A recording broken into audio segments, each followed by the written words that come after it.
Hello everyone. Remember how I talked about Jon's resurrection and the possibility that Jon might die or just drop dead when he fulfills his destiny and defeats the Night King? Well, in a recent interview with Time, George R. R. Martin said some things which clarified what Jon is right now, and it also gave us an idea about what might happen once the Great War is over. I'll also post my views and predictions based on the cast interviews soon. Make sure to subscribe this channel and also click on the bell next to it so that you won't miss it. Martin said that in Lord of the Rings, Gandalf dying and coming back as Gandalf the White never sat well with him.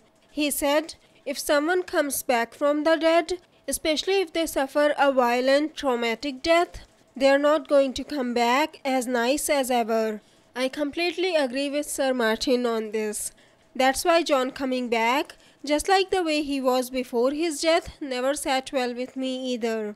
As I said in my Will Jon Become Evil video, Jon will go dark. I think Jon will change a lot, at least in the books. He will not be the same Jon he was before his death. George also talked about Beric and Jon. He said, and poor Beric Dondarrion, who was set up as a foreshadowing of all this, every time he is a little less Beric.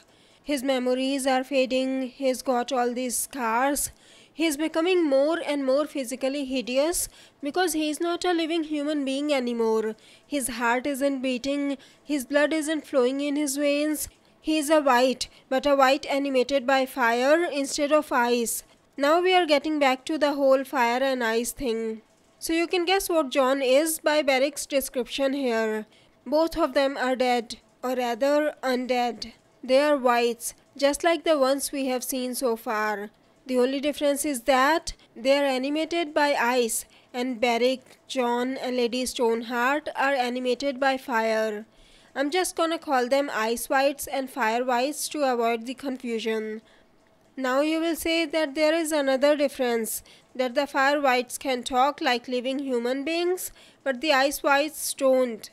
I'm using the word don't here instead of can't, because as I said in my Bran's journey and many other videos before, that I do think that Ice Wights can talk too, but the Night King doesn't want his enemies to know much about them, so they don't speak at all in front of them.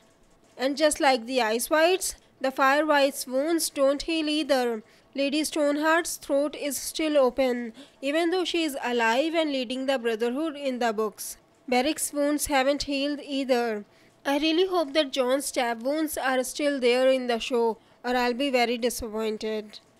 What does this new information mean? Remember my video about the Lord of Light? I discussed how the Red Priests believe that there is an eternal war going on between the Lord of Light and the Lord of Darkness.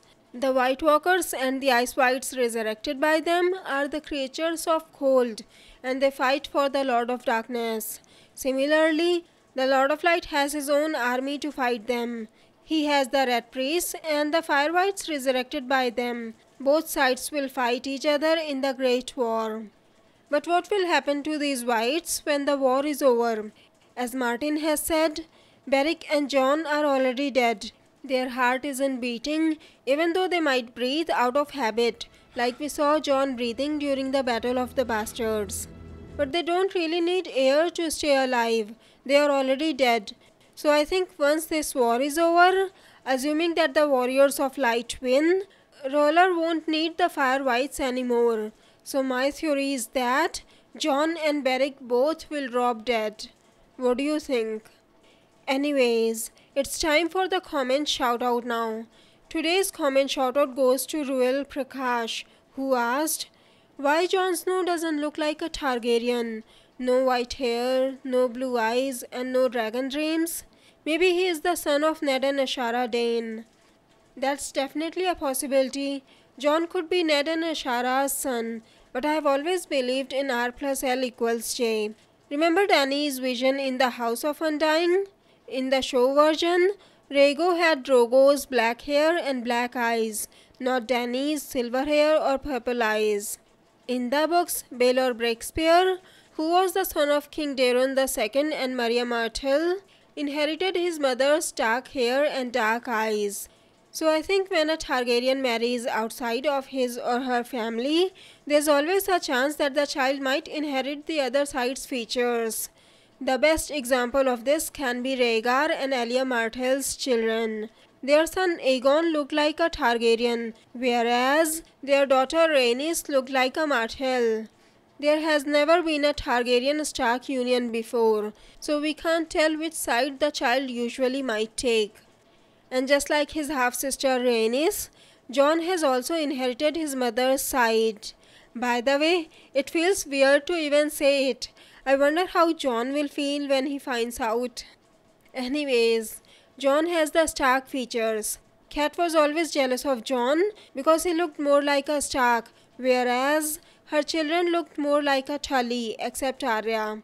So Jon having dark hair doesn't mean he can't be a Targaryen. So, what do you think of these theories? Don't forget to tell us in the comments.